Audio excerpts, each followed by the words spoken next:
हरे कृष्णा माता जी, दोनों प्रणाम।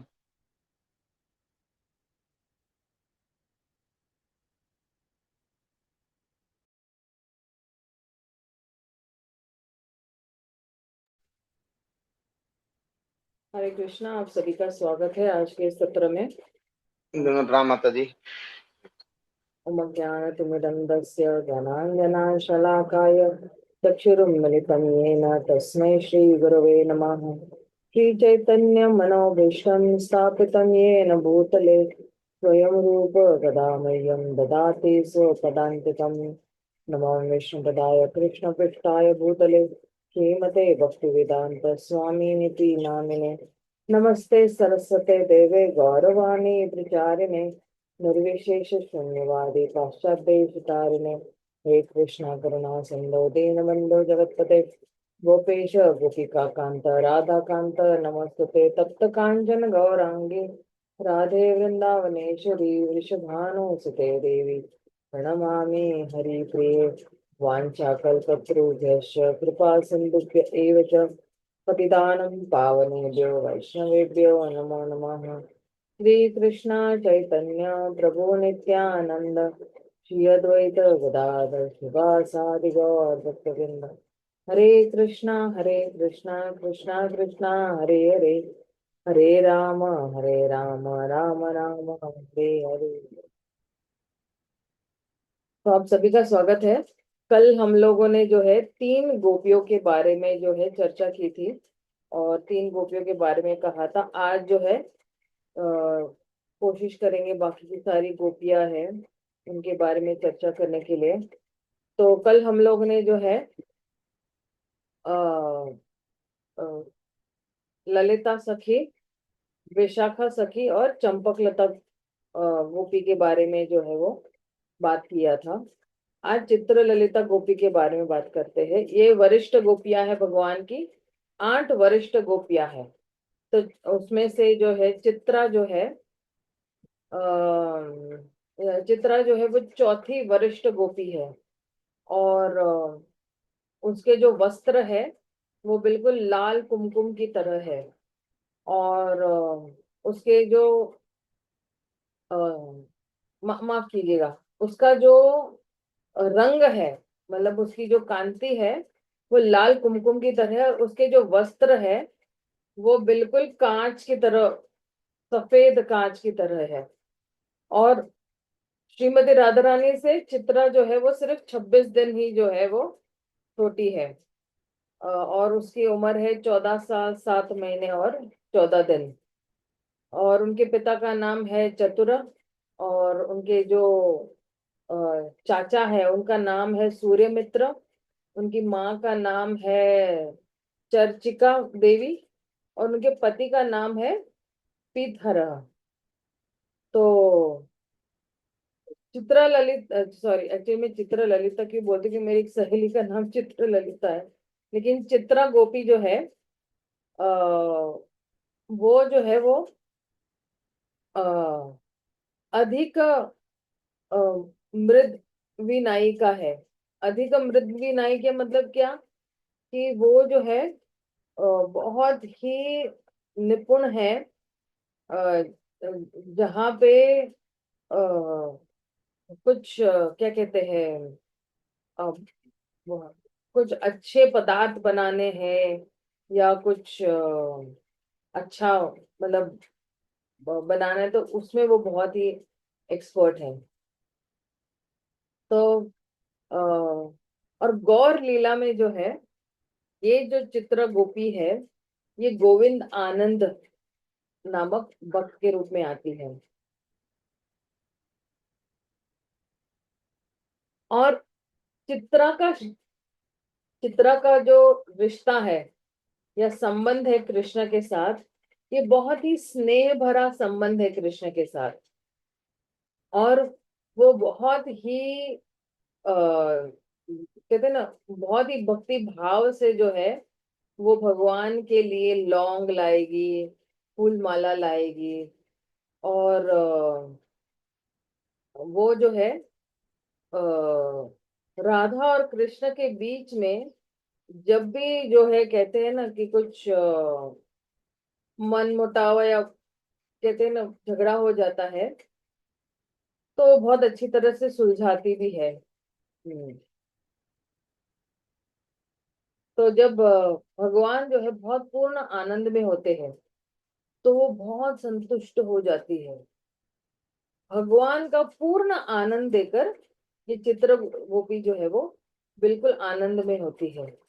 और ये चित्रा देवी जो है, इसके पास क्या खासियत है पता है? देखिए, ये जो गुण हम लोग गोपियों के सुन रहे हैं ना, ये गुण जो है हम सुनकर भी जो है अगर हमें प्रेरणा मिलती है कि अरे कितना अच्छा गुण है इनके पास, काश मेरे पास भी ऐसा होता, तो वो गुण हमारे में आ जाते हैं। कम से कम 100% में नहीं तो कम से कम 50, 65, 70% और ये गुण हम क्यों चाहते हैं हमारे में? क्योंकि हम उन्हीं गुणों के माध्यम से भगवान की सेवा करेंगे, राइट? तो ये चित्रा चित्रा देवी जो है, चित्रा गोपी जो है, ये जो है वो किताबों के बीच का जो मतलब है ना, रीड इन बिटवीन लाइन, तो जितनी भी शब्दों के बीच में क्या लिखा है उसको बहुत अच्छी तरह से पता है। और इसके पास जो है इतनी निपुणता है कि जितने भी पत्र है वो अलग अलग भाषाओं में अगर लिखे हुए हैं तो वो भी पढ़ सकती है। और अगर लेखक का कोई ऐसा उद्देश्य है उस किताब में लिखना, तो वो उद्देश्य भी पढ़ सकते कि लेखक का क्या उद्देश्य हो सकता है। और उसको जो है अलग अलग जितने भी व्यंजन है, दूध से बने या शहद से बने, तो वो जो है सिर्फ देखकर ही वो उसका टेस्ट समझ सकती है।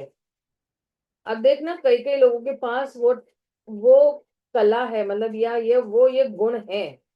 जैसे बहुत सारे अगर आप क्या देखते हैं उनको, जितने भी शेफ लोग होते हैं, तो कभी कभी आपने देखा है कुछ प्रोग्राम है, हाँ कितनी अच्छी सुगंध आ रही है, तो इसके अंदर सब कुछ है। इसके अंदर नमक डला हुआ है, इसके अंदर ये डला, ये डला, उनको सिर्फ सूंघने मात्र से ही पता चल जाता है। तो ये जो चित्रा गोपी है, इसके पास जो है वो कला है कि सिर्फ जो है आ, देखकर ही पता चल जाता है कि इसके अंदर क्या क्या टेस्ट होगा, या क्या डला है क्या नहीं डला है। और इसलिए जो है वो भगवान के लिए जो है बहुत अच्छे अच्छे रसीले या अमृत से भरे जो है वो अ, पेय यानी ड्रिंक्स बना सकती है वो। तो ये जो है आ, ये चित्र गोपी जो है, उसके पास भी जो है और हम्म, अ, और बहुत सारी गोपियां हैं। और एक और गोपी है, उसका नाम है रसिका रसलीला रसलिका देवी। तो वो गोपी के पास भी जो ना यही कला है। कभी कभी होता है ना, दो लोगों में एक ही कला हो सकती है, राइट? तो ये जो चित्रा गोपी है, इसकी एक और एक्सपर्टीज क्या है कि वो जो है म्यूजिक जो है वो घड़ों पे बहुत अच्छी तरह से जो है वो बजा सकती है। हाँ, अ, और अलग अलग मात्रा में वो जो है बहुत अच्छी तरह से जो है वो म्यूजिक बजा सकती है। अब देखना, कभी कभी नहीं क्या वो कप्स वाला एक म्यूजिक रहता है, छोटा कप, बड़ा बड़ा बड़ा बड़ा बड़ा, कई लोग इस तरह, तो ये चित्र गोपी में ये कला है। और कहते हैं कि ये जो है एस्ट्रोलॉजी में, एस्ट्रोनॉमी में, भविष्य देखने में, और उसके पास इतना अ, ज्ञान है, मतलब थ्योरी में भी ज्ञान है और प्रैक्टिकल में भी ज्ञान है कि किस तरह से जो है जानवर, जितने पालतू जानवर है उनको अच्छी तरह से सुरक्षित कैसे रखना है, इसके पास वो भी ज्ञान है। और जितने भी क्या है, उपवन है या वन है, तो उसके अंदर फूल पौधे पेड़ पशु पक्षी, इन सबको बहुत अच्छी तरह से किस तरह से रखना है, उसके पास ये गुण भी है। और ये अलग अलग वन में जाके ये जो है वो दिव्य जड़ी बूटियां इकट्ठी करती है। और बहुत सारे जो है ऐसे वेल है जो दवाई से भरे हुए होते हैं। तो फिर जो है बहुत अच्छी तरह से ये जो है इकट्ठा कर सकते हैं। जैसे कभी कभी आपको पता है, कई लोगों की आदत होती है कि वो लोग वनों में जाएंगे और जड़ी बूटियां ढूंढते हैं, तो उनके पास वो नॉलेज है या ये वो ज्ञान है कि जड़ी बूटियां ढूंढेंगे, फिर उसकी दवाई बनाएंगे और अपने मरीज को दे देंगे। तो बहुत सारे आयुर्वेदिक डॉक्टरों को बहुत ये ज्ञान है। जैसे हमारे एक यहाँ पे डॉक्टर है, आयुर्वेदिक डॉक्टर, वो बहुत अच्छी तरह से नाड़ी भी देखते हैं और वो बताते भी हैं। और दवाई भी आपको उन्हीं की घर की मैन्युफैक्चर्ड दवाई, उनके घर के आसपास ही ये सारी जड़ी बूटियां उन्होंने क्या किया है, उगाया हुआ है। तो कहते हैं कि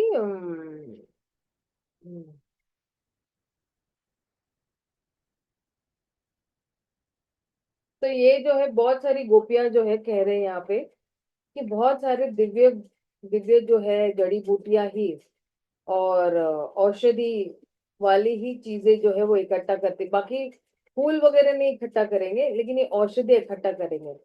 और इसलिए जो है चित्र गोपी जो इन इन ऐसी गोपियों की जो है वो मुखिया है ना।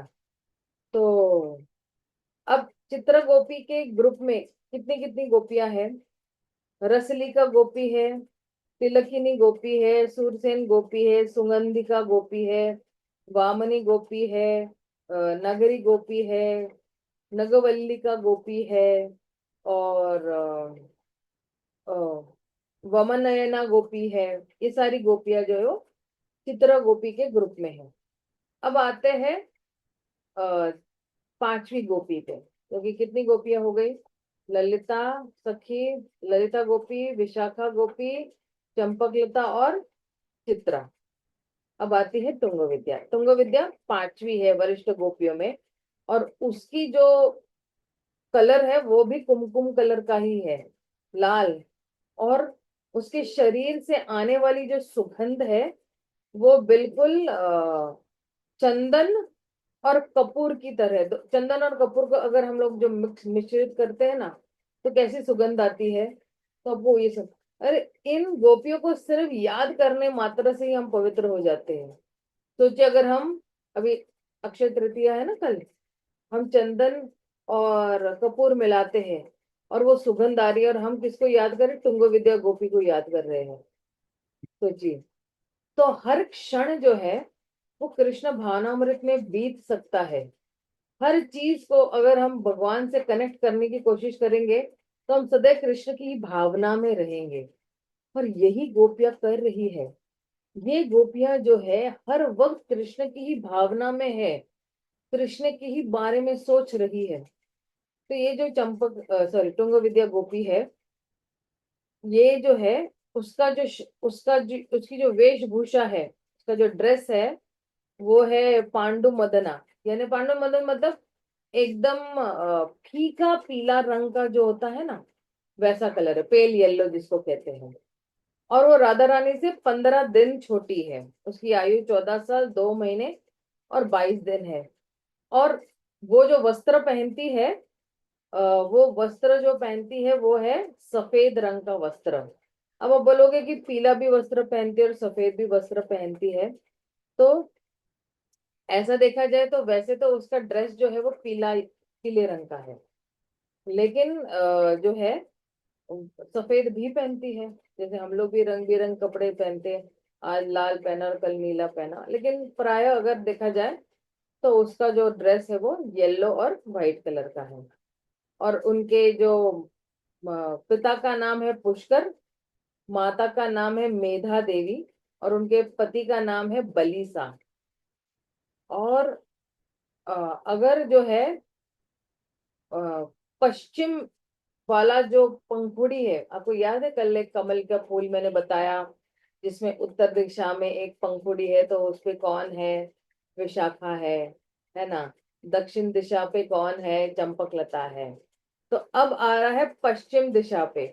तो पश्चिम दिशा के पंखुड़ी पर जो है मदन सुखड़ा कुंज है, और वहां पे जो है ये तुंग विद्या का एक्चुअली कुंज है।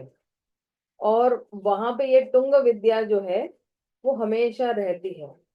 अब गौर लीला में यही तुंग विद्या जो है वो वक्रेश्वर पंडित के रूप में आती है। वक्रेश्वर पंडित प्रभु आपको पता है ना, नृत्य बहुत अच्छी तरह से करते हैं, तो वो वैसे।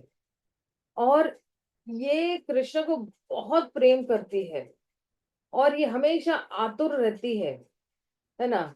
आ, वो हमेशा आतुर रहती भगवान के प्रेम के लिए।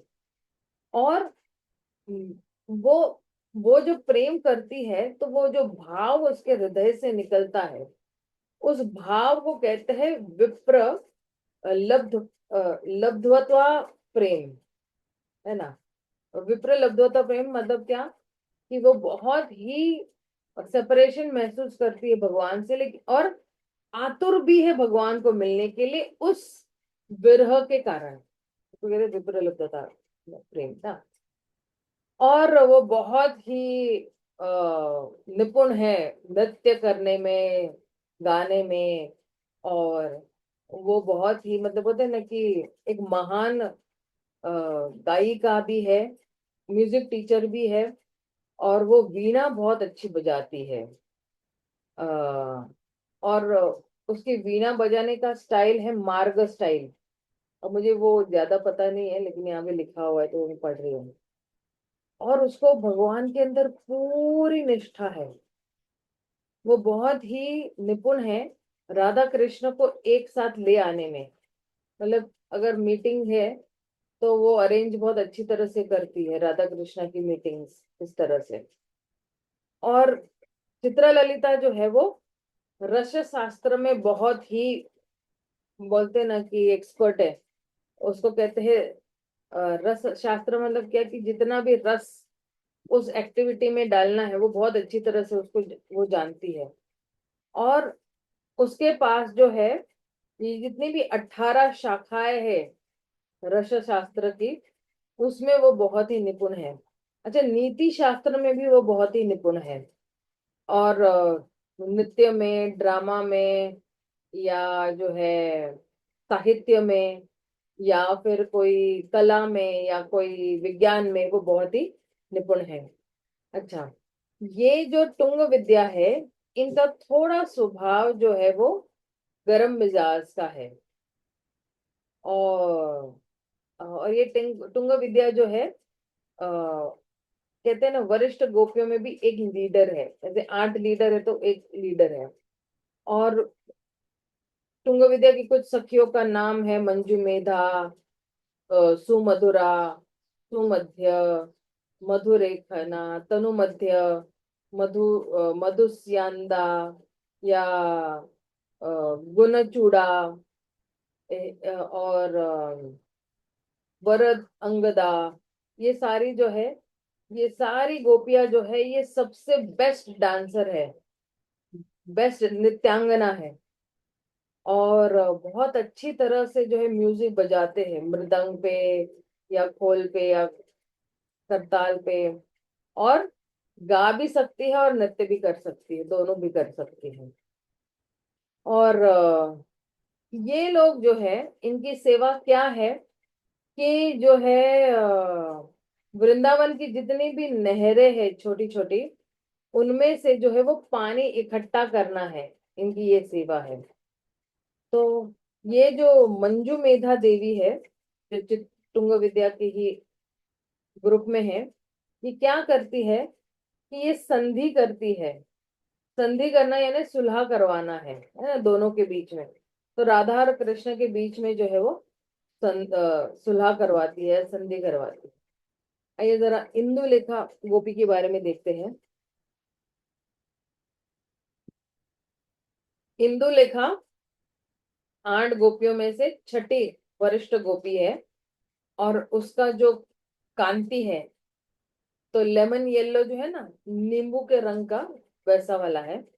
और वो जो वस्त्र पहनती है, तो वो अनार का फूल कैसे होता है, उस रंग का वो फूल वस्त्र पहनती है। अनार के फूल का रंग जो होता है वैसे उसके वस्त्र है। और वो राधा रानी से सिर्फ 3 दिन छोटी है, इसलिए उसकी आयु है 14 साल 2 महीने और 10.5, है ना। और उसके जो माता पिता है वो है सगर और वेला देवी। उसके पति का नाम है दुर्बला। अब ये दक्षिण पंखुड़ी पर जो है मदन सुखदा कुंज नाम में है। और वो कुंज जो है वो उसका रंग है वो पीत वर्ण का है। और उस कुंज का नाम है पूर्णेंदु, जहाँ पे यहाँ ये इंदुलेखा रहती है। और गौर लीला में जो है यही इंदुलेखा आती है वसु रामानंदा के रूप में। और इंदुलेखा के पास बहुत प्रेम है भगवान के लिए, बहुत प्रेम करती है भगवान को। और उसके पास जो है प्रोषिता भर्तृका भाव है उसके लिए। अच्छा, ये जितनी भी गोपियां है ना, जिनका स्वभाव है, अभी इस भाव के बारे में भी मैं चर्चा करूंगी, लेकिन अभी नहीं। अभी हम लोग सिर्फ गोपियों का जो रिश्ता है भगवान के साथ वो हम लोग चर्चा करें, लेकिन इनके अलग अलग भाव के बारे में भी हम लोग चर्चा करेंगे। ओके। और ये जो इंदुलेखा गोपी है, ये जो है बहुत ही अच्छे अच्छे व्यंजन बनाकर लेके आती है। बिल्कुल अमृत से भरे व्यंजन जो है वो भगवान के लिए बना के लेके आती है। और कहते हैं कि ये जो है वाम प्रखर, ये वाम प्रखर के इसका स्वभाव जो है वो वाम प्रखर है।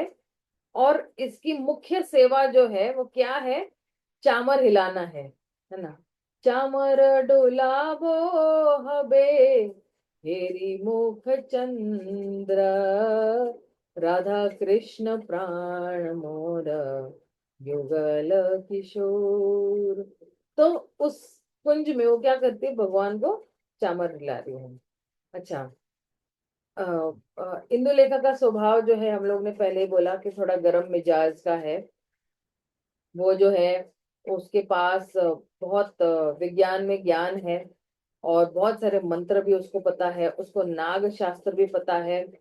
और नाग शास्त्र मतलब क्या, कि अलग अलग सर्पों को किस तरह से लुभाना है और उनको वश में करना है, उसके पास इस शास्त्र का ज्ञान है। और उसके पास जो है समुद्र शास्त्र का भी ज्ञान है।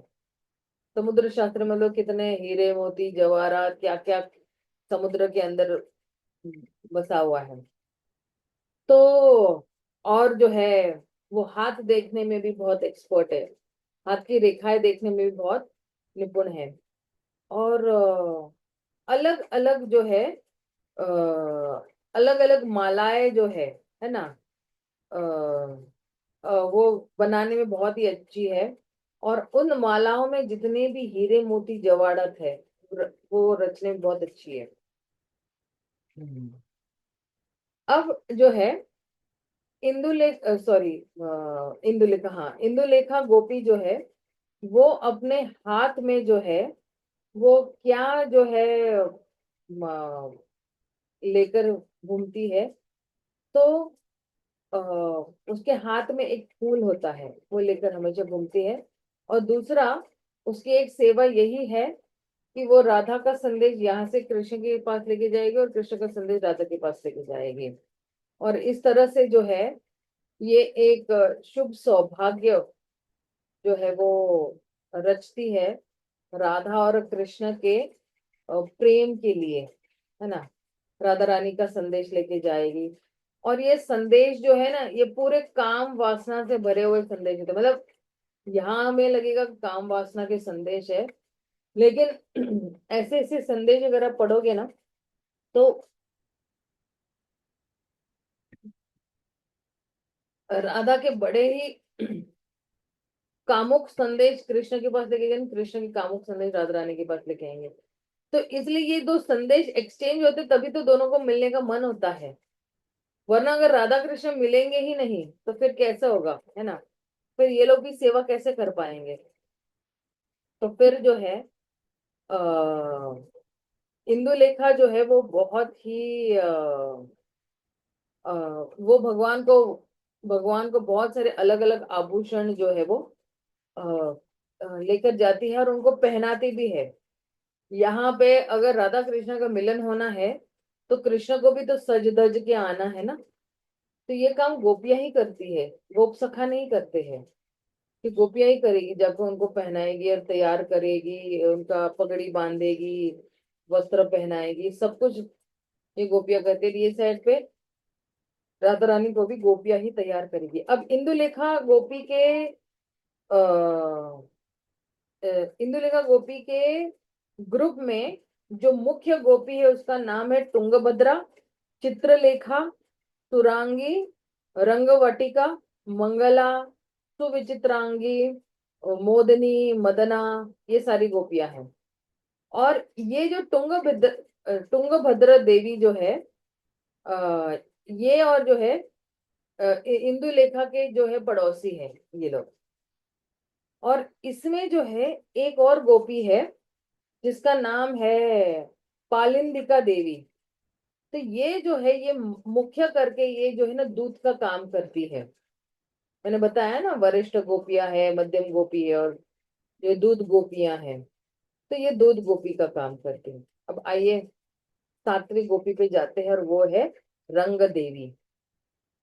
ये रंग देवी इनका जो रंग है ये बिल्कुल कमल के फूल के जो रंग होता है ना, इस तरह से होता है उसका कलर।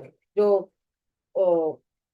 कमल के फूल के अंदर जो भी बारीक बारीक सफेद और गुलाबी रंग दिखते हैं ना, वैसा वाला उसका कलर है। और इसके जो वस्त्र है वो बिल्कुल आ, लाल रंग के वस्त्र है। और वो राधा रानी से 7 दिन छोटी है। और उनके माता पिता का नाम है करुणा देवी, रंगसारा। पति का नाम है वक्रेक्षणा। और ये जो है गोपी, इसका कुंज कहाँ पे है? इसका कुंज जो है अ, दक्षिण के पश्चिम विभाग में है, उस पंखुड़ी पर है। और उसका नाम है, उस कुंज का नाम है मदन सुखदा कुंज। और बिल्कुल श्याम वर्ण का है इसका कुंज, और सुखदा कुंज जिसको कहते हैं। और जहाँ पे जो है ये रंग देवी जो है हमेशा वहीं पर ही रहती है। तो अब रंग देवी का क्या भाव है कृष्ण के लिए? उनका भाव है उत्कंठिता भाव। बड़ी उत्कंठता रहती है उसको कृष्ण को मिलने के लिए। और वो बहुत ही कृष्ण से आसक्त भी है, ठीक है। तो अब जो है उसकी सेवा क्या है? उसकी सेवा ये है कि भगवान को वो चंदन जो है वो अर्पित करती है। और उसका स्वभाव जो है वो वाम मध्य वाला स्वभाव है, बहुत गुस्से वाला नहीं, मध्य गुस्से वाला। और कलयुग में जो है वो गौर लीला में गोविंद आनंद घोष के नाम से वो जानी जाती है। तो रंग देवी की जितने भी गुण हैं वो बहुत ही चंपक लता गोपी जितने जैसे ही है। और चंपक लता गोपी मतलब क्या? कि चंपक लता गोपी का स्वभाव कैसा था आपको याद है? ललचाने वाला स्वभाव है। वो ललचाती थी, दोनों को ललचाना, कृष्ण को भी ललचाना। और जो है और अपने शब्दों के और इशारों से वो ललचाती थी, है ना। और राधा रानी के साथ हास्य परिहास्य करना उसको बहुत अच्छा लगता है। और किसके सामने? कृष्ण के सामने उसको राधा रानी के साथ हास्य परिहास्य करना बड़ा अच्छा है, लगता है। तो आ, ये जो चंपकलता गोपी है ये बहुत ही निपुण है कि जिसमें कि मान लो दुश्मन ने अगर कोई चाल चली है तो वो बहुत ही अ, धैर्य धरकर जो है वो शत्रु के अगले पैर रखने की राह देखती है। और वो तर्क वितर्क करने में भी बहुत ही निपुण है। क्योंकि उसने बहुत तपस्या की हुई है, और उसके पास एक ऐसा मंत्र है जिसके माध्यम से वो कृष्ण को बिल्कुल आकर्षित करती है। और रंग देवी के जो, सॉरी, हाँ, ये रंग देवी के जो ग्रुप में जो है, ये कला कांति है, शशिकला है, कमला है, प्रेम मंजरी है, माधवी है, मधुरा है, कमलता है, कंदर्प सुंदरी है। तो ये जो कला कांति जो है, इन इन गोपियों की भी लीडर है। मतलब अगर जो है रंग देवी गोपियों की लीडर, लेकिन उनके नीचे भी एक और लीडर है। तो ये सब जो है, ये जो है इत्र और जितने भी कॉस्मेटिक्स है, वो जो है वो बनाने में बहुत है, इस्तेमाल करने में बड़े ही निपुण है ना। और जितने भी है सुगंधीदार, क्या कहते हैं, अगरबत्तियां हैं, या फिर जो है कोयले लेकर जाती है जब बहुत ठंड होती है, राधा कृष्ण के इधर। तो वो जो है वो वहां पे कोयले लेके जाती है, और वो कोयलों को जो है वो पंखे लगाती है, ताकि वो गर्मी जो है उनको, राधा कृष्ण को जो है वो टच करे। और गर्मियों में जो है वो, ये जो है ये निरंतर राधा कृष्ण को क्या करती है, वो पंखा झेलती है। और रंग देवी की जो जितने भी सहेलियां हैं, वो जो है वो शेर है या हिरन है, और दूसरे जितने भी जंगली जानवर है उनको कंट्रोल करने में बहुत ही निपुण है। अब आइए आठवीं गोपी, वरिष्ठ गोपी, उसका नाम है सुदेवी। वो बहुत ही मधुर है, और उसका नेचर बहुत ही स्वीट नेचर है, स्वीट एंड चार्मिंग है उसका नेचर। और ये सुदेवी किसकी बहन है? ये रंग देवी की ही बहन है। उनके पति का नाम है वक्रक्षणा, और उनके छोटे भाई का नाम है भैरव। और उनकी शादी जो है वक्रक्षणा के साथ जो है उनके भाई ने ही करवाई थी। तो उनका जो रूप है वो रंग देवी जैसा ही थोड़ा बहुत मिलता जुलता रूप है। इसलिए कई लोग जो है धोखा खा जाते हैं रंग देवी और सुदेवी में। कभी कभी हम भी यहाँ पे धोखा खा जाते हैं ना, दो बहनों के बीच में या दो भाइयों के बीच में बिल्कुल सेम सेम दिखते हैं, है ना, इस तरह से। तो रंग देवी का जो रंग है, वो कमल की जो डंडी है ना, डंठल है, वैसा है। और उसके ड्रेस का कलर है लाल रंग का। लाल जो है जबा फूल जो है उसके रंग जैसा है। अब ये जबा फूल क्या है मुझे नहीं पता है। और वो जो है अपनी बहन से, रंगा देवी से थोड़ी ही बड़ी है। और ये कहाँ पे रहती है? तो उत्तर दिशा में, जो उत्तर पश्चिम दिशा में जो है एक मदनानंद कुंज है। और ये मदनानंद कुंज जो है वो बिल्कुल हीरे जवाहरात के कलर की तरह है। और वहां पे जो है वसंत सुखा नंद कुंज जो है, वहां पे ये सुदेवी जो है वो रहती है। और गौर लीला में ये आती है वासुदेव घोष के नाम से। अब आप देखिए कि रंग देवी और ये सुदेवी, ये दोनों जो है क्या है, बहनें ही है ना। तो एक है गोविंद घोष और एक है वासुदेव घोष। तो ये सब भाई थे गोविंद घोष, ऐसे चार भाई थे ये लोग। अब जो है इस सुदेवी को है ना बहुत प्रेम है भगवान के प्रति। और उसका जो भगवान के लिए भाव है, उसको कहते हैं कला हन तरिता भाव। और उनकी सेवा क्या है? भगवान के लिए पानी लाना। और हमेशा जो है आ, वो राधा रानी के साइड में ही रहती है।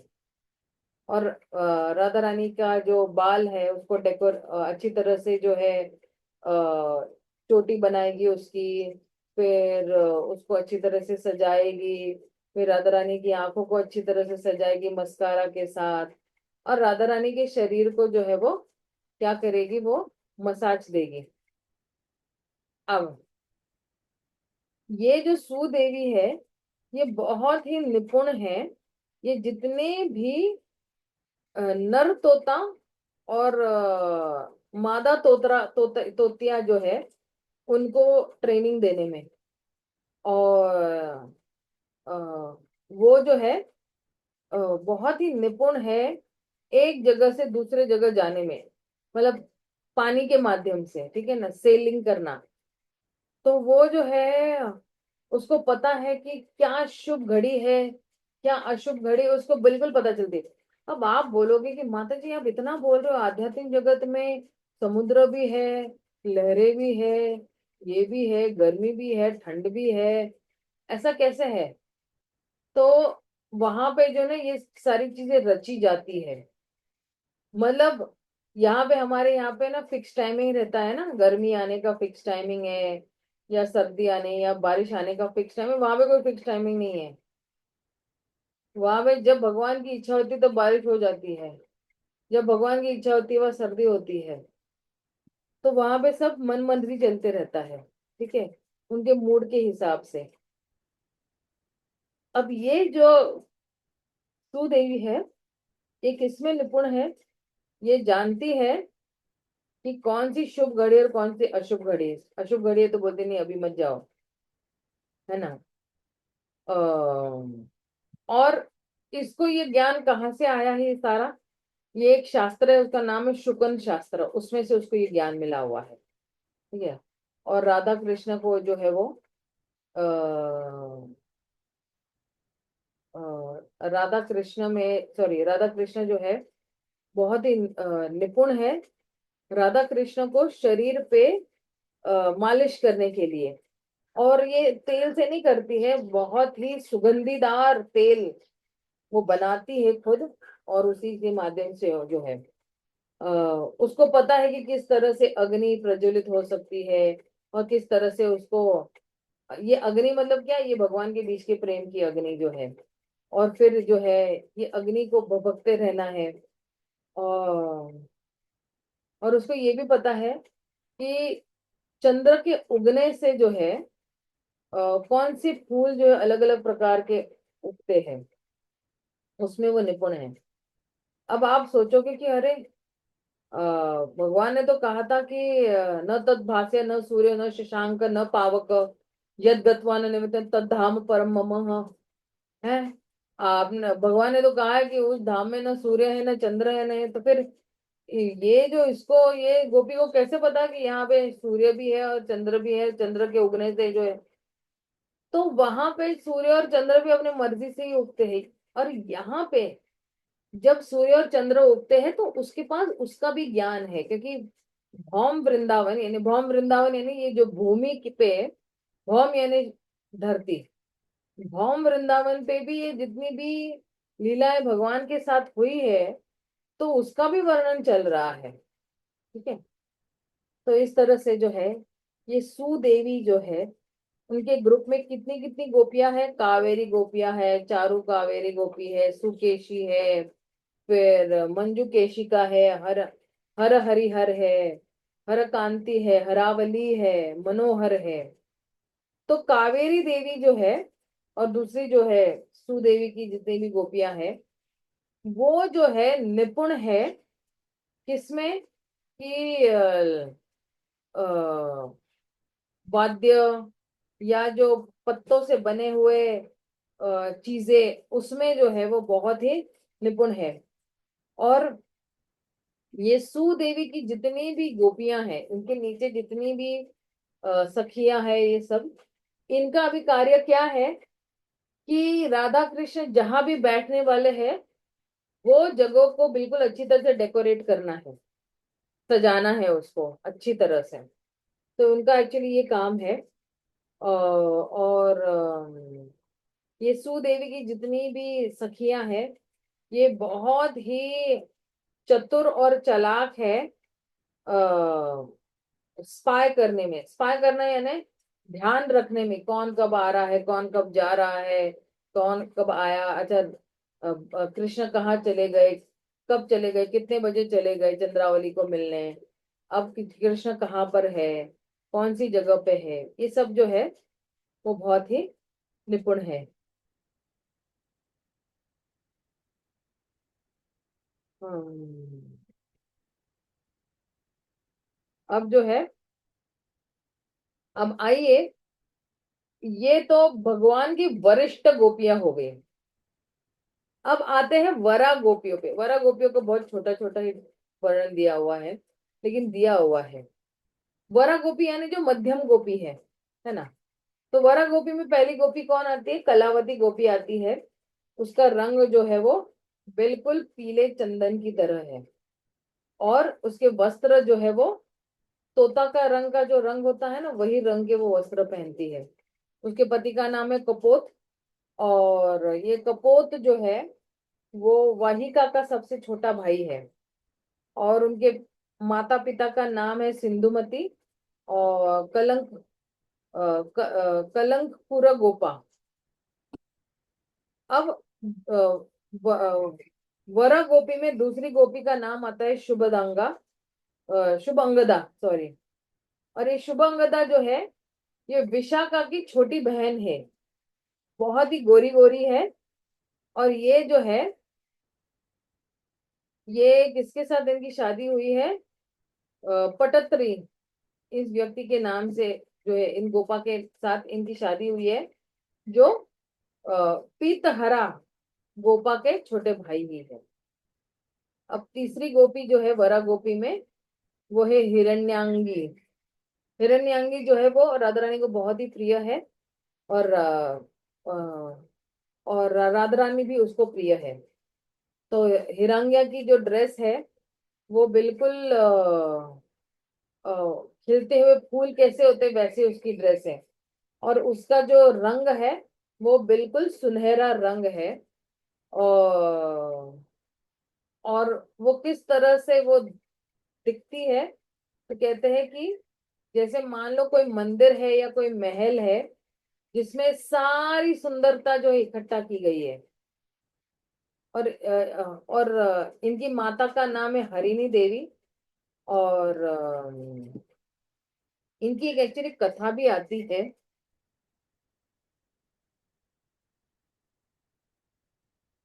उनके जो पिता है ना, इनका नाम है महावासु गोपा। और जितने भी यज्ञ करने के लिए वो बहुत ही जाने जाते हैं।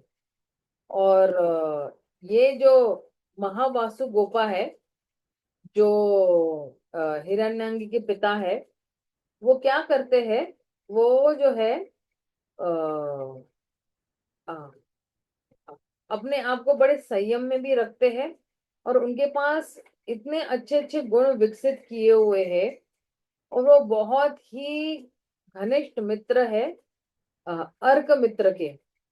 और महावासु गोपा जो है, उनकी एक इच्छा हुई थी कि मुझे एक बहुत ही शक्तिशाली हीरो दिखने वाला पुत्र चाहिए, और एक पुत्री भी चाहिए। तो उन्होंने जो है अ, ये ये इच्छा जो है वो पाने के लिए उन्होंने जो है वो भृगु मुनि को सेवा में लगा दिया, जो है यज्ञ करने के लिए।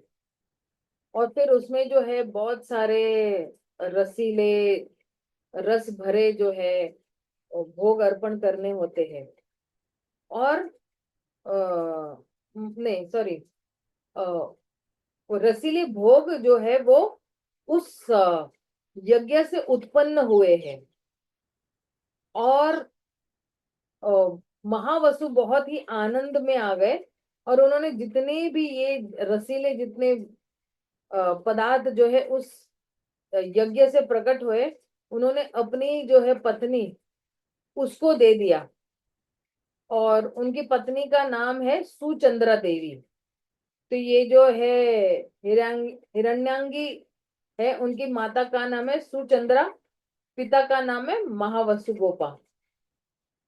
और ये जो है सुचंद्रा, वो जो है खा रही थी वो जितने भी आए हुए थे, उस यज्ञ से उत्पन्न हुए जितने भी रसीले पदार्थ जो है वो खा रही थी। एंड उसने जो है बहुत जल्दी जल्दी खा रही थी, तो कुछ वो गिरा भी रही थी। तो उसी समय जो है एक कबूतर जो है, उसका नाम सुरांगा है, जो एक्चुअली रंगीनी की माता है ना। मतलब दूसरा जो क्या कहते हैं कबूतर है, उसका नाम है रंगीनी। तो वो जो है ब्रजभूमि में मंडरा रहे थे। तो अब देखा कि सुचंद्रा ने कुछ तो महाप्रसाद गिराया हुआ है। तो ये सुरांगा तुरंत आती है और उसने कुछ खा लिया। तो जब उसने खा लिया, तो फिर जो है ये दोनों गोपियां, सुचंद्रा और ये सुरांगा, ये दोनों प्रेग्नेंट हो गए। और फिर ये सुचंद्रा देवी ने जो है एक पुत्र को जन्म दिया, जिसका नाम है टोका कृष्णा। और एक हिरण को जन्म दिया, जिसका नाम है हिरंग हिरण्यांगी। और इस तरह से जो है हिरण्यांगी का जन्म हुआ। आइए अगली जो है अगली वर गोपी के पास जाते हैं। तो वो है रत्नलेखा। रत्नलेखा जो है महाराज वृषभानु की जो है चचेरे भाई पयोनिधि जो है, तो इनके पास कोई पुत्र नहीं था, या पुत्री भी नहीं थी, है ना। पयोनिधि के पास पुत्र था लेकिन पुत्री नहीं थी। तो ये जो पयोनिधि है, इनकी जो इनकी पत्नी है मित्र देवी। तो उनको लगा कि मुझे भी जो है एक पुत्री चाहिए।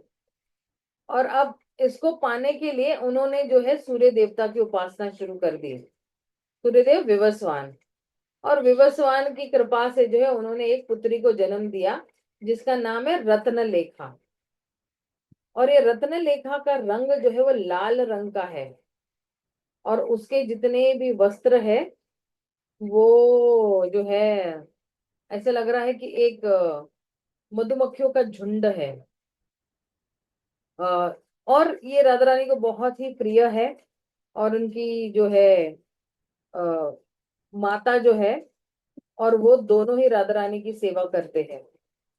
और ये जो रत्नलेखा है, सॉरी, रत्नलेखा जब कृष्ण को देखती है, तो वो जो है बिल्कुल आ,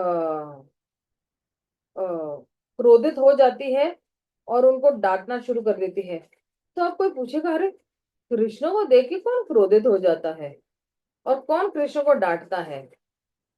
लेकिन जो है ये जो रस है, ये ये रस जो है वो आ, भगवान कृष्ण को और राधा रानी को नजदीक लाने के लिए क्रोध उत्पन्न होता है। अब आइए दूसरी वरा गोपी पे जाते हैं। अब देखिए कितनी गोपियां हो गई है हमारे पास। कलावती, शुभंगदा, हिरण्यांगी, रत्नलेखा, और ये शिखावती। शिखावती जो है कर्णी कर फूल होता है ना, उसके जैसा उसका रंग है। और ये कुंडलतिका की छोटी बहन है। उनके पिता का नाम है धन्य धन्य, और माता का नाम है सुशिका देवी। और वो बहुत ही मधुर गोपी है, शिखावती गोपी। और ये जो है इसकी शादी जो है गर्ज गर्ज जरा गोपा के साथ हुई है, जो गरुड़ गोपा के नाम से भी जाने जाते हैं। अब अगली गोपी का नाम है कंदर्प मंजरी। उनके पिता का नाम है पुष्पकरा और माता का नाम है कुरुविंदा देवी। कंदर्प मंजरी जो है, उनके पिता ने जो है अ, उनके पिता ने उनको किसी के साथ उनका ब्याह नहीं करवाया, क्योंकि आ, उनके पिता को ऐसा लगा कि मेरी बेटी के लिए कृष्ण जैसा दूल्हा या कृष्ण के समान दूल्हा हो ही नहीं सकता है। और इसलिए जो है उनकी शादी, ये कंदर्प मंजरी की शादी नहीं करवाई। तो ये कंदर्प मंजरी जो है, इसकी जो जो कांति है, वो किनकिटा नाम का एक पक्षी है, उसके जैसी है। और बहुत अलग अलग रंगे बिरंगे उसके जो वस्त्र होते हैं। अगली गोपी का नाम है फुल्लका कलिका गोपी। तो फुल्लकलिका के पिता जो है श्रीमल, और उनकी माता का नाम है कमलिनी माता, गोपी। और ये फुल्लकलिका जो है, उसका जो रंग है वो एक्चुअली नीले कमल के फूल के समान है। और इसके जितने भी वस्त्र है वो इंद्रधनुष के रंग जैसा है। और उसके कपोल पे जो है, इसके माथे पे जो है, वो हमेशा एक पीला तिलक रहता है ना। और उसके जो है पति का नाम है विदुर। और इन विदुर के पास बहुत बड़ी आवाज है। तो ये आवाज क्यों दी गई है? जितने भी भैंस है ना, भैंस, उनको दूर से भी बुला सकते हैं, इसलिए बड़ी आवाज दी हुई है उनको। आइए, अनंग मंजरी है अगली वरह गोपी। तो अनंग मंजरी बहुत ही सुंदर है, और इसलिए उसका नाम भी बहुत अच्छी तरह से दिया गया, अनंग। अनंग यानी क्या? वो बिल्कुल, वो कहते हैं ना, काम का प्रतीक है। और उसका रंग जो है वो केत की फूल की तरह है। अभी केत की फूल जो है, अगर आप देखोगे, वो उसी सीजन में आता है। और उसके उसके वस्त्र का रंग है नीला। और उसके पति का नाम है दुर्मदा। और ये जो अनंग मंजरी है, ये ललिता और विशाखा को बहुत ही प्रिय है। तो ये हुई वर गोपी। अब आइए अष्ट मंजरियों को भी देखते हैं। रूप मंजरी, रति मंजरी, लवंगा मंजरी, है ना, रस मंजरी, इन सब मंजरियों को भी देखते हैं। तो ये जो अष्ट मंजरिया है, माफ कीजिएगा, आई होप आप लोगों को बोरिंग नहीं लग रहा है, लेकिन ये सिर्फ वर्णन भी, अगर हम आध्यात्मिक जगत में सिर्फ इसकी कल्पना भी कर रहे हैं, विचार भी कर रहे हैं, तो हम एक्चुअली आध्यात्मिक जगत में ही बैठे हुए अभी फिलहाल वर्तमान काल में, कुछ देर के लिए तो हम आध्यात्मिक जगत में ही है। तो ये रूप मंजरी है। रूप मंजरी जो है, वो ललिता सखी के कुंज में जो है, आ, ललिता सखी का के पास जो कुंज जो है, वहां पे रूप उल्लास नाम का एक कुंज है, वो वहां पे रहती है। और जहाँ पे बहुत सारे अलग अलग प्रकार के फूल भी होते हैं। अब ये जो रूप मंजरी है, ये प्रिय नर्म सखियों में जो है, ये सबसे आगे है, सबसे पहली है ये। और इसका रंग जो है, वो थोड़ा बहुत जैसे ना, क्या गोचर्ण का कलर रहता है, बिल्कुल ब्राइट पीले रंग का रहता है ना। और जो है इसके ड्रेस का कलर है मोरपंखी कलर। और इसकी उम्र सिर्फ 13 साल की होगी। अभी देखना, गोपियों की उम्र कितनी है? ज्यादा करके 14 साल, 5 महीने, 10 महीने। लेकिन ये मंजरियों की उम्र कितनी है? 13 साल की है। ठीक है, 13 साल 6 महीने। और जितने भी पंडित है, ये रूप मंजरी को रंगना मल्लिका के नाम से जानते हैं, मतलब बुलाते हैं। और वो जो है लवंग मंजरी से जो है एक दिन छोटी है। और गौर लीला में ये रूप मंजरी किसके रूप में आती है? श्रील रूप गोस्वामी के रूप में। ठीक है। अब रति मंजरी। तो रति मंजरी जो है, ये इंदु लेखा का जो कुंज है, वहीं पर ही उसका भी कुंज है। और उसको, उस कुंज का नाम है रत्यांबुजा कुंज। और ये रति मंजरी वहीं पर ही रहती है।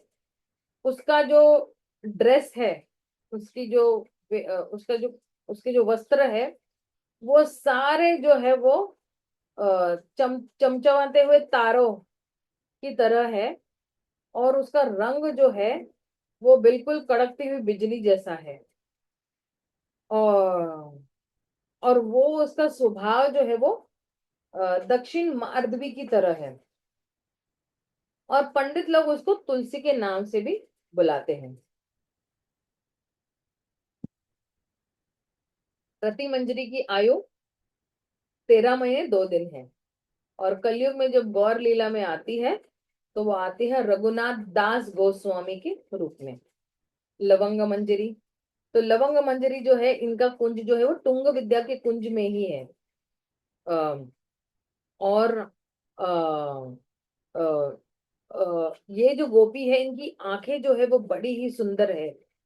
और लवंग मंजरी जो है, एक दिन जो है रूप मंजरी से एक दिन बड़ी है, मतलब पहले आई हुई है।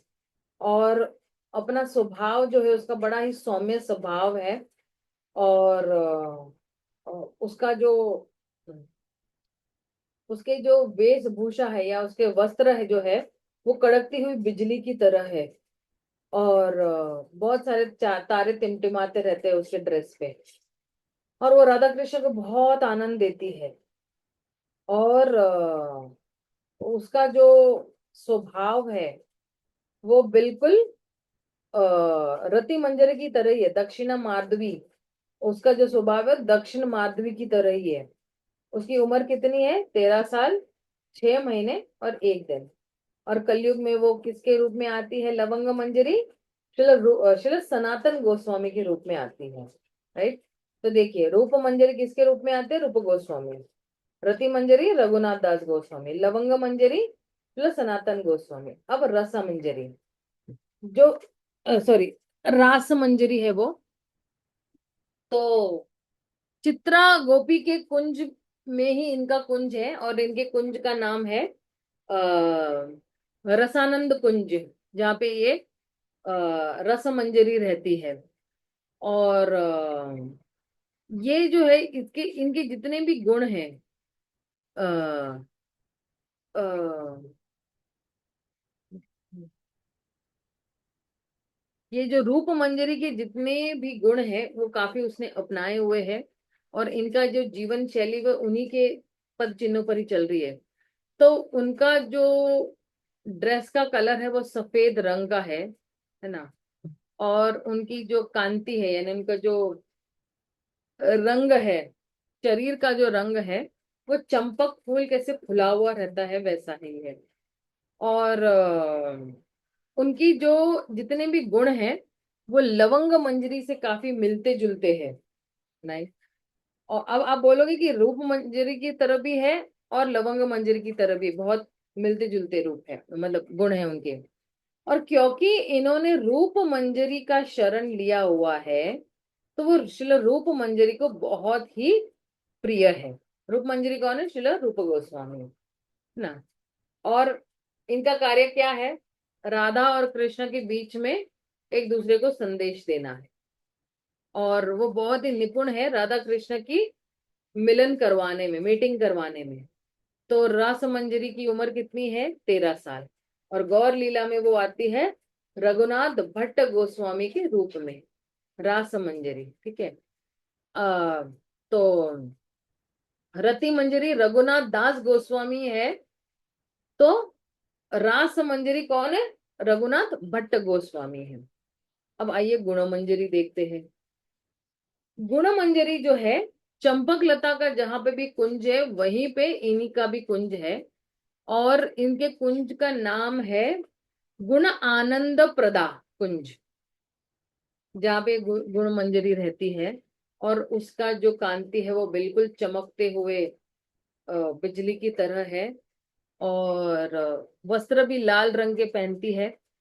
और ये गुण मंजरी जो है, इनकी एक तीव्र इच्छा है कि मैं किस तरह से रूप मंजरी को आनंद करूं, मतलब हैप्पी करूं या आनंद दूं। और वो जो है वो अ, रति मंजरी से 3 दिन जो है वो छोटी है। और उसका स्वभाव भी जो है वो दक्षिण प्रखर का है। और गुण मंजरी की उम्र जो है वो 13 साल 1 महीने 27 दिन। अच्छा, गुण मंजरी गौर लीला में जब आती है, तो फिर वो किस रूप में आती है? गोपाल भट्ट गोस्वामी, राधा रमन जी के जो आचार्य है। तो गुण मंजरी कौन है? गोपाल भट्ट गोस्वामी। अब मंजूलाली मंजरी, मंजूलाली मंजरी का एक और नाम है लीला मंजरी भी। तो ये किसके कुंज में जो है, इनका कुंज है? सुदेवी जो है, सुदेवी गोपी जो है, तो इनका कुंज भी वही है। और इनके कुंज का नाम, मंजूलाली मंजरी के कुंज का नाम क्या है? लीला आनंद प्रदा कुंज। और अ, ये जो है श्री रूप गोस्वामी को या रूप मंजरी को बहुत ही प्रिय है। उनका, उनके ड्रेस का कलर लाल रंग का है, उनका शरीर की कांति जो है वो पीले रंग की है। और इनका एक और नाम है, वो है लीला मंजरी भी। और स्वभाव में वो है वाम मध्य है। उनकी उम्र है 13 साल 6 दिन, सॉरी 13 साल 6 महीने 7 दिन। और गौर लीला में ये मंजूलाली मंजरी किस रूप में आती है पता है? लोकनाथ गोस्वामी के रूप में आती है, विलास मंजरी। तो ये विलास मंजरी जो है, जहाँ पे विशाखा गोपी का कुंज है, वहीं पे इनका भी कुंज है। और इनके कुंज का नाम है विलास आनंद कुंज। और और ये हमेशा जो है रूप मंजरी की साथ ही हमेशा रहती है। उनके शरीर का रंग है केतकी फूल की तरह ही है। उनके जो वेशभूषा है या ड्रेस है, उनका जो रंग है वो काले रंग का है, मतलब काला भौरा जैसा रहता है वैसा ही है। इनका स्वभाव जो है वाम मार्दवी है। और ये रास मंजरी से 4 दिन छोटी है, मतलब इनकी उम्र क्या है? 12 साल 11 महीने और 26 दिन। और गौर लीला में यही विलास मंजरी किस रूप में आती है? चलो, जीव गोस्वामी के रूप में आती है। कस्तूरी मंजरी। तो ये जिस मंजरी को कंप्लीट करके हम लोग, ये लास्ट मंजरी है यहाँ। कस्तूरी मंजरी। तो ये कस्तूरी मंजरी जो है, ये रंग देवी के कुंज में ही है, और उसका कुंज है। और ये कस्तूरी मंजरी के कुंज का नाम है कस्तूरिया आनंद कुंज। और उनके जो है ड्रेस का रंग जो है, वो बिल्कुल कांच की तरह है। उनकी कांति भी बिल्कुल सोने की तरह कांति है उनकी। उनकी उम्र 13 साल है। और ये इनका स्वभाव जो है वाम माधवी स्वभाव है। और जो है कलयुग में यही कस्तूरी मंजरी गौर लीला में किस रूप में आती है? कृष्णदास कविराज गोस्वामी के रूप में यही जो है कस्तूरी मंजरी आती है। तो वैसे तो बहुत सारी जो है गोपियां है, जैसे रत्न प्रभा है, रतिकला है, सुभद्रा है, रतिका है, सुमुखी है, धनिष्ठा है, कला हंसी है, कला पानी है, माधवी है, मालती है, चंद्ररेखा है, कुंजरी है, हरिणी है, दामिनी है, सुरभि है, और सुमंदिरा है, रसलिका है, तिलकिनी है, सुगंधिका है, रमणी है। और कितनी सारी गोपियां, 64 और गोपियां हैं। लेकिन इनका वर्णन जो है वो दिया नहीं है। और ये भगवान की ही गोपियां हैं। और जितने भी भगवान की, अब आप देखना, अलग अलग गोपियों के अलग अलग कार्य भी है। जैसे कुछ कुछ गोपियां जो है, वो जो है वो कलाकृत में बहुत ही निपुण है। जैसे रंगावली जो है, वो बहुत अच्छी तरह से ड्राइंग कर सकती है ना? और बहुत अच्छी तरह से डिजाइन कर सकती है भगवान की फूल माला कैसी होगी, या बहुत अच्छी तरह से वो गा सकती है, या कुछ श्लोक जो है वो अ, का उच्चारण कर सकती है। और ऐसे बहुत सारे गोपियां हैं जो कला में निपुण है। कुछ गोपियां जो है भगवान के वस्त्र है या भगवान की निजी जो है दासों के रूप में है। जैसे माधवी मालती चंद्ररेखा, ये जो है ये राधा रानी को जो है वो बहुत अच्छी तरह से सजाती है। और कामदा देवी जो है, वो राधा रानी की एक नर्स है, उनकी बेटी का नाम है। तो फिर वो भी जो है बहुत अच्छी तरह से राधा रानी को सजाती है। और ये जो है चित्रिनी गोपी, वो जो है अलग अलग राधा रानी को अलग अलग तरीके से मतलब कॉस्मेटिक्स के साथ श्रृंगार करती है। मस्कारा है, काजल है, लाली लिपस्टिक पाउडर है वैसे। और ये जो तुंग विद्या, पिसांगी देवी, कलकांत देवी, ये हमेशा राधा रानी के साथ ही रहते हैं उनकी सेवा करने के लिए, उनसे दूर नहीं होते हैं। और बहुत सारी गोपियां ऐसी भी है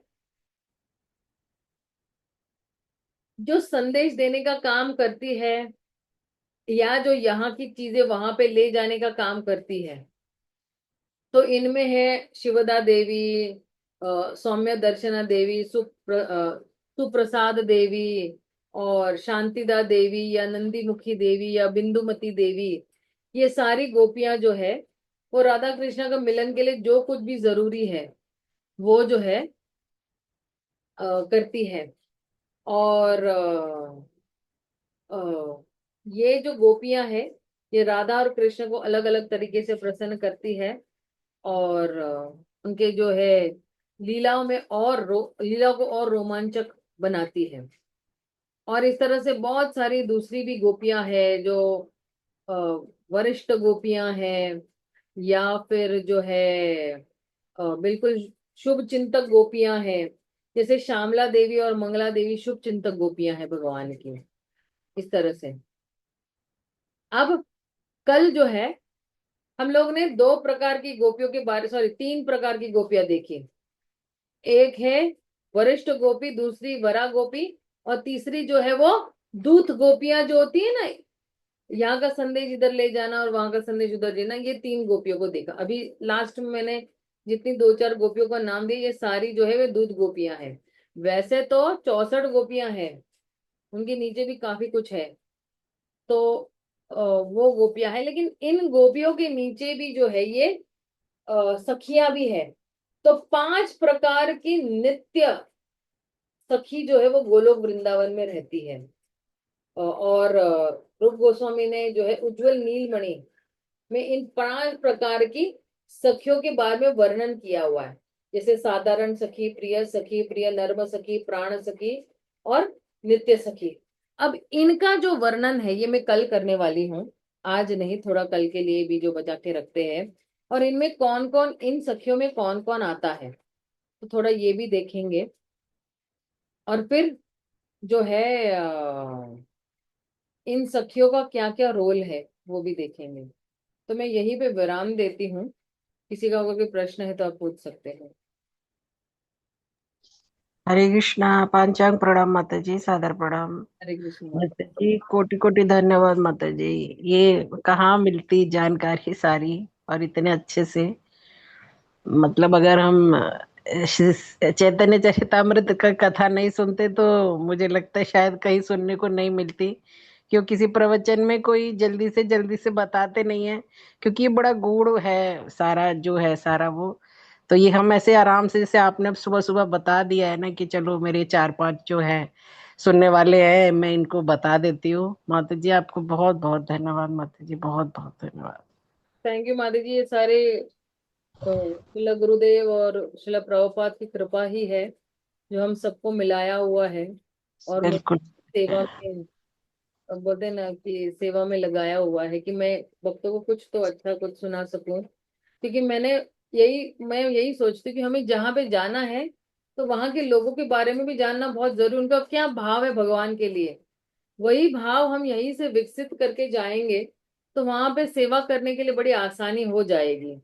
रसाभास नहीं होगा कि अच्छा इनका मूड तो कृष्ण को प्रसन्न करने के लिए है, लेकिन मेरा मूड जो है अपने इंद्रियों को आनंद देने में लिए, तो ये रसाभास हो गया ना। कि वहां पे बिल्कुल। सबका उद्देश्य कृष्ण को आनंद देना, राधा रानी को आनंद देना, दोनों को मिलाना है। लेकिन मेरा उद्देश्य कुछ अलग ही है, तो उसको कहते हैं रसाभास। उनके बिल्कुल। मन और मेरे मन मिले हुए नहीं है, क्योंकि जी। वहां पे सबका उद्देश्य सिर्फ कृष्ण और राधा को प्रसन्न करना है। और मैं अगर इस उद्देश्य से नहीं जाऊंगी वहां पे तो मुझे पहली बात तो एंट्री नहीं मिलने वाली है। वहां जी पे माता। उन्हीं लोगों को मिलेगी जिनको सिर्फ केवल और केवल भगवान को प्रसन्न करने की इच्छा है। जी माता जी यहाँ भौतिकता संसार में भी जो हमारे रिलेटिव्स हैं या हम जाते हैं कहीं, तो वहां ना शुरू का बता रही हूँ मैं। अब तो खैर ऐसा नहीं है कि मेरा मन नहीं करता, इतनी प्योर नहीं हूँ मैं। लेकिन पहले भी ना माता जी जहाँ ज्यादा जानकारी होती थी वहां ज्यादा मन करता था जानने का, कि नहीं चलो वहां दो चार लोग मिलेंगे जानकारी के। अच्छा, जहाँ जानकारी नहीं होती वहां मन नहीं करता जाने का, कि नहीं वहां किसी को हम जानते नहीं, क्या करेंगे, कपड़े वपड़े पहन के जाए करें, वो खाने के लिए खाना अपने घर में खा लेंगे। तो ये अच्छा है माता जी, बिल्कुल ना मन करता है कि अगर हम जाएंगे तो हम वहाँ देखेंगे, इनसे मिलेंगे, हम जानते हैं, माता जी से सुन लिया हमने इनके बारे में। तो बड़ा अच्छा लग रहा है माता जी, बड़ा मतलब ऐसे वहीं पहुंचे हुए थे जब उनकी सेवाओं का वर्णन हो रहा था, उनके कुंज का वर्णन हो रहा था, उनकी हरि बोल माता जी, मतलब क्या बताऊं मैं। और फिर इनके साथ सेवा करने में भी हमें कोई हिचकिचाहट भी नहीं होगी, जैसे ऐसे लगेगा कि हम नए हैं। हम जानते हैं इनको पहले से ही, बोलते हैं ना कि बहुत पहले से हम इनको जानते हैं कि अच्छा ये विशाखा सखी है, ये ललिता सखी है। और फिर हमारे भी गुरु वहां पे है ना, एक अलग रूप में हमारे गुरु भी है। देखो, हमारे जो वर्तमान गुरु भी है वो भी वहां पर है। जैसे मैं ना कल बता रही थी, हमारे वो भक्ति शास्त्री वाले, मराठी भक्ति शास्त्री वाले क्लास को मैं बता रही थी कि जो अभी भी वर्तमान गुरु है यहाँ पे, जैसे बहुत सारे सन्यासी अभी भी वर्तमान में हमारे इस्कॉन के अंतर्गत ही है। तो ये जी गुरु भी जो है, ये आध्यात्मिक जगत में यही हमारे गुरु है। चाहे वो परम पूज्य जयपताका स्वामी महाराज हो, परम पूज्य लोकनाथ स्वामी महाराज हो, परम पूज्य राधानाथ स्वामी महाराज हो, परम पूज्य भक्ति विकास महाराज हो, ये सारे जो है हमारे आध्यात्मिक जगत में यही हमारे ही गुरु है एक्चुअली। और इनके नीचे ही हमें जो है वो क्या करना है, सेवा करनी है। अब किसी कारणवश अगर शिष्य की मृत्यु गुरु से पहले हो जाती है तो फिर शिष्य क्या फिर से जन्म लेता है। लेकिन अगर कोई, कहते हैं ना कि अगर कोई बिल्कुल बोलते हैं ना कि डेडिकेटेड शिष्य है या बिल्कुल प्रामाणिक शिष्य है और उसने गुरु के आदेश मान मान के वो पहुंच गया भगवत धाम, तो फिर क्या वो अपने गुरु को खोजेगा? क्योंकि उनके गुरु तो नीचे है यहाँ पे धरती पर। तो फिर वहां पे कौन, किसके नीचे रहेंगे वो और किसके सानिध्य में काम करेंगे वो?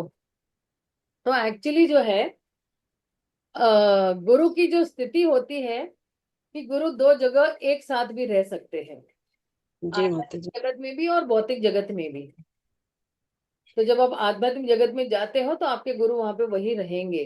दो विभाग means one soul divided into two parts, है ना, उधर भी और इधर भी। उधर भी राधा कृष्ण की सेवा आपके गुरु कर रहे, चल रही है, और आपको जाके उनको सिर्फ मदद करनी है। गुरुदेव क्या करना है राधा कृष्ण के लिए, बोलेंगे ये सब करो, ये सब जी इंतजाम कर दो। तो अब हमारी नई वैकेंसी बनने वाली है वहां पे। जैसे कल भी शायद मैं बता रही थी कि हमारी एक नई वैकेंसी बनने जा रही, क्योंकि मैं तो तटस्थ शक्ति हूँ। वहां पे मेरी कोई जगह पहले से बनी हुई नहीं है, बनानी पड़ेगी, तो मेरे गुरु वो जगह मेरे लिए बनाएंगे। जी माता जी। राइट। जैसे गोप कुमार जब आए यहाँ पे बृहद भागवतामृत में, तो गोप कुमार की वैकेंसी ऑलरेडी वहां पे थी, मतलब गोप कुमार वहीं से नीचे आए थे। तो जब वापस गोप कुमार आध्यात्मिक जगत में पहुंच जाते हैं और माता यशोदा उनको देखती है, तो बिल्कुल अचंभित नहीं होती। हाँ ठीक है, गोप कुमार आया हुआ है। माता यशोदा ने ये नहीं सोचा कि इसका फॉल डाउन हुआ था, अरे ये नीचे गिर गया था। माता यशोदा बिल्कुल कैजुअल थी, बिल्कुल आराम से बात कर रही, जैसे कुछ उसको पता ही नहीं है, कुछ हुआ ही नहीं है। कि गोप कुमार नीचे इतने इतने समय बिता के आगे, कि गोप कुमार जो है केवल धरती पर ही नहीं थे, वो स्वर्ग लोक को, उसको इंद्र का भी राज्य मिल गया था। वो स्वर्ग लोक में, जनन लोक में, तपल लोक में, हर जगह पे, वहां पे जैसे इंद्र की पोस्ट होती है स्वर्ग लोक में, वैसी हर जगह पे वो पोस्ट लेते लेते लेते लेते, लेकिन उसको कहीं भी अगर आप सोचो कि वैकुंठ में भी जो है उसको भगवान जैसा ही रूप मिला, सेम चतुर्भुजा वाला रूप मिल गया, सारूप्य वाला रूप मिल गया उसको। फिर भी वो संतुष्ट नहीं थे, उसको लगता कुछ तो कमी है, कुछ तो कमी है, कुछ तो कमी है, मुझे मुझे मैं बहुत अनकंफर्टेबल हूँ। मैं अनकंफर्टेबल को हिंदी में क्या कहते हैं, मैं बिल्कुल असहज। असहज हूँ माता जी। अब मैं असहज अवस्था में हूँ, मैं कंफर्टेबल नहीं हूँ यहाँ पे। क्यों? क्योंकि वो तो भगवत धाम से आए, इसलिए कंफर्टेबल लगेगा ही नहीं। जैसे मान लो आप अगर अपने घर से जब निकलते हो कहीं पे भी, है ना, 2-4 घंटे के लिए या 4 घंटे के लिए, तो 4-5 घंटे के लिए असहजता हो जाती है। लेकिन जैसे ही हम अपने घर में आते थे, हाँ, होम स्वीट होम बोलते हैं ना हम लोग, कि नहीं, होम स्वीट होम। उसी तरह जब गोप कुमार वापस आ गए गोलोक वृंदावन में, तो उनको लगा हाँ, यही होम स्वीट होम है। और उस वक्त जो है, जब जिस वक्त गोप कुमार भगवत धाम में पहुंचते हैं ना, तो तब जो है भगवान गोचर गायों को चराने गए थे। तो गोप कुमार को पता नहीं है कि भगवान किस दिशा में गए। तो माता यशोदा के साथ बात हो रही है, तो बोले आओ तुम खाओ पियो बैठो, भगवान आते ही होंगे, अभी कान्हा आता ही होगा। तो बोले नहीं, जब तक वो नहीं आता मैं खाऊंगा पीऊंगा नहीं, कुछ भी नहीं करूंगा, मैं यहीं पे बैठा रहूंगा। तो गोप कुमार राह देख रहे कृष्ण को, कृष्ण की आने के लिए। जब दूर से शाम को कृष्ण आ रहे बांसुरी बजाते बजाते, गोप कुमार की दिल की धड़कनें धड़कने शुरू हो गई कि अरे मेरा कृष्ण, मेरा फ्रेंड, मेरा सखा, वो आ रहा है।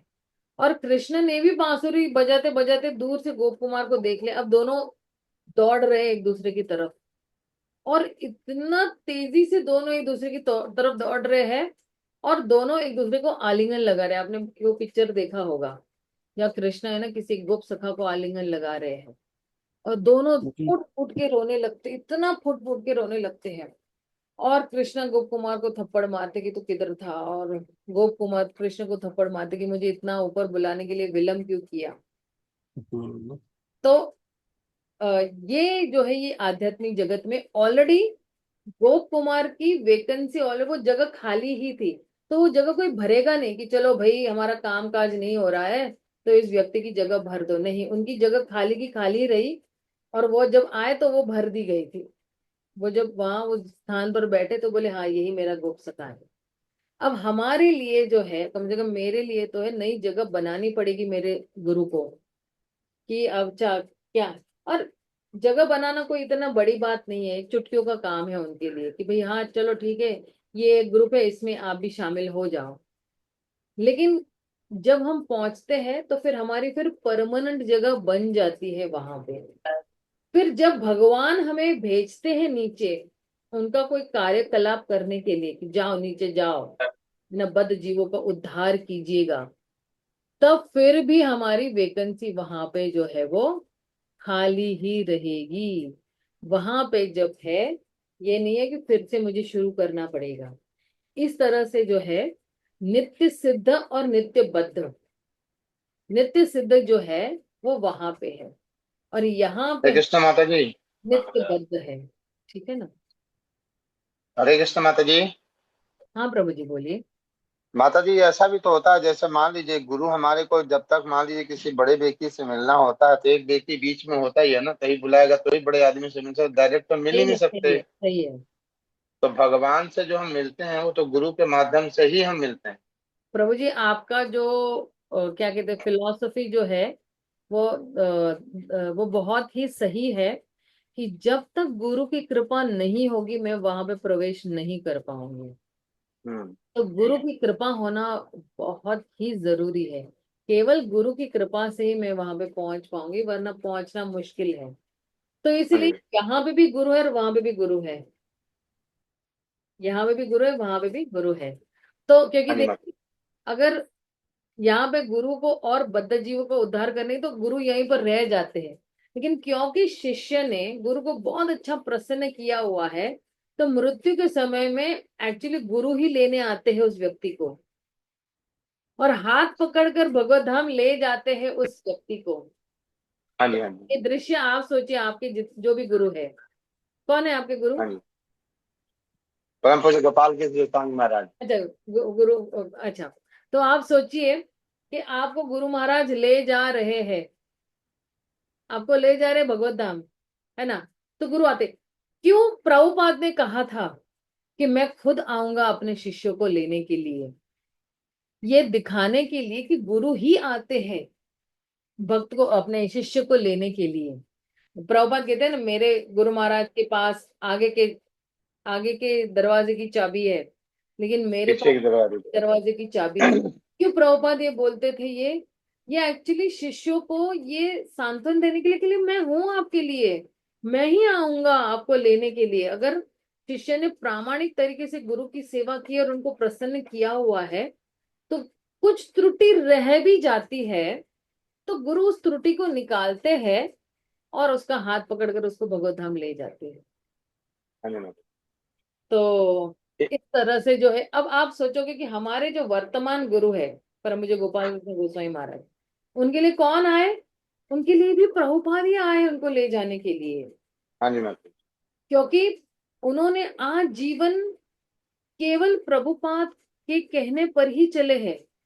जो बोलते हैं ना कि गुरु महाराज का और प्रभुपाद का मन बिल्कुल एक हो गया। मन एक हो जाना यानी क्या? कि उनकी जो भी भावना थी भगवान के लिए, या जो कुछ भी प्रचार करना चाहते थे, या जो कुछ भी भगवान के लिए, वो सारी भावना जो है, कहते हैं ना, उन्होंने जो है वो अपना लिया था। उनकी सारा मूड मिशन जो है वो अपना लिया था। और इसलिए गुरु हाँ महाराज जी। को कहते हैं ना, प्रभुपाद मैन बोलते थे। प्रभुपाद का आदमी है। प्रभुपाद का आदमी मतलब क्या? जैसा बॉस कहेंगे वैसे ही करते हैं। बॉस अगर बोलेंगे पश्चिम में जाओ तो पश्चिम में ही जाएंगे, उत्तर में नहीं जाएंगे फिर। हाँ जी। हाँ और उसमें कुछ मिलाएंगे जुलाएंगे नहीं, जैसा कहा है वैसा ही बर्ताव करेंगे। तो जी। हमारे जो गुरु महाराज है, इसलिए उनको प्रभुपाद मैन कहा गया है। और अगर आपको पता है कि आध्यात्मिक जगत में हमारे गुरु जो है वो गोपाल मंजरी के नाम से प्रख्यात है। अरे वाह। आध्यात्मिक जगत में हमारे गुरु जो है वो गोपाल मंजरी है। और ये बात जो है, मतलब हम ओपन फोरम में तो नहीं कह सकते हैं, लेकिन बहुत लोगों ने ये पुष्टि की हुई है। पर मुझे महानिधि स्वामी महाराज भी यही कहते हैं कि आपके जो गुरु है वो आध्यात्मिक जगत में गोपाल मंजरी है। तो और हम, अच्छा सोचिए, गोपियों के नीचे मंजरियां हैं। और हाँ जी। अब हाँ जी। हम लोग देखेंगे ना कि मंजरियों के नीचे भी और कौन कौन मंजरियां हैं। तो सोचिए, हमारे गुरु है, उनके नीचे कितने सारे लोग हैं भगवान को सेवा करने के लिए। तो इसलिए मैं एक्चुअली वही कह रही थी कि अगर शिष्य पहले चला जाता है तो गुरु रहते उसको, गुरु आते हैं उसी रूप में, उनको ले जाते हैं आध्यात्मिक जगत में हाथ पकड़ के। तो दोनों दो रूप में विभाजित हो जाते हैं। और एक गुरु यहीं पर रहते दूसरे बद्ध जीवों को उद्धार करने के लिए, और एक गुरु जो इस शिष्य ने अपनी जीवन को पूरा परफेक्ट कर लिया है तो उसको लेकर जाते हैं आध्यात्मिक जगत में। ठीक है ना? माता जी एक बार मैंने सुना था, कहते हैं ना, एक बार किसी कोई कह रहा था कि जब तक शिष्य ना मुक्त नहीं होगा तब गुरु को आना पड़ता है। मैंने कहा ऐसा होता नहीं है महाराज। एक बार गौरकिश महाराज जी इसके बारे में कहते हैं कि ये चीज ऐसे नहीं होती। ये होती है कि गुरु महाराज को आना नहीं पड़ता बार बार। नालायक शिष्य निकल गया तो इसका मतलब ये नहीं कि गुरु फंस गए। गुरु तो आध्यात्मिक जो है, गुरु एक भाव है। भाव हर समय रहता ही रहता है, किसी न किसी की तरफ आपको मिलेगा मिलेगा वो गुरु के हिसाब से। हम्म। क्योंकि गुरु तत्व एक ही है ना। हाँ जी। हाँ जी। गुरु तत्व एक ही है, इसलिए। हरे कृष्ण तो माता जी, दंडवत प्रणाम। हाँ, पूछिए। हाँ माता जी, आज मुझे एक रिक्वेस्ट थी कि आपका रिकॉर्डिंग रहता है हाँ, क्या हमें ना बहुत सारे यूट्यूब रिकॉर्डिंग बाकी है। एक्चुअली आज मेरा होमवर्क यही है कि ये चैतन्य चरितामृत के जितने भी हम लोग की रिकॉर्डिंग अभी बाकी रही है पोस्ट करने के लिए, तो आप ग्रुप पे लिंक शेयर करेंगे हाँ माता जी? वो सारे ग्रुप पे मैं लिंक शेयर कर Okay, देती because this class is like very dear to my heart, and in the morning while cooking and all, some part of it gets missed, and I want to listen, I want to listen, हूँ। हाँ, and I am really happy and thrilled to attend this class every day in the morning. जरूर जरूर जरूर। ठीक है, ठीक Thank है, you so post much. कर देती हूँ आज के दिन में। Hare Krishna. हरे कृष्ण। शिला प्रभुपाद की जय, गौर भक्त वृंद की जय, श्रील कृष्णदास कविराज गोस्वामी की जय, चैतन्य चरितामृत की जय। हरे कृष्णा, हरि बोल। हरे कृष्णा माता जी, सादर प्रणाम। बहुत बहुत धन्यवाद माता जी। हरे कृष्णा, हरि बोल।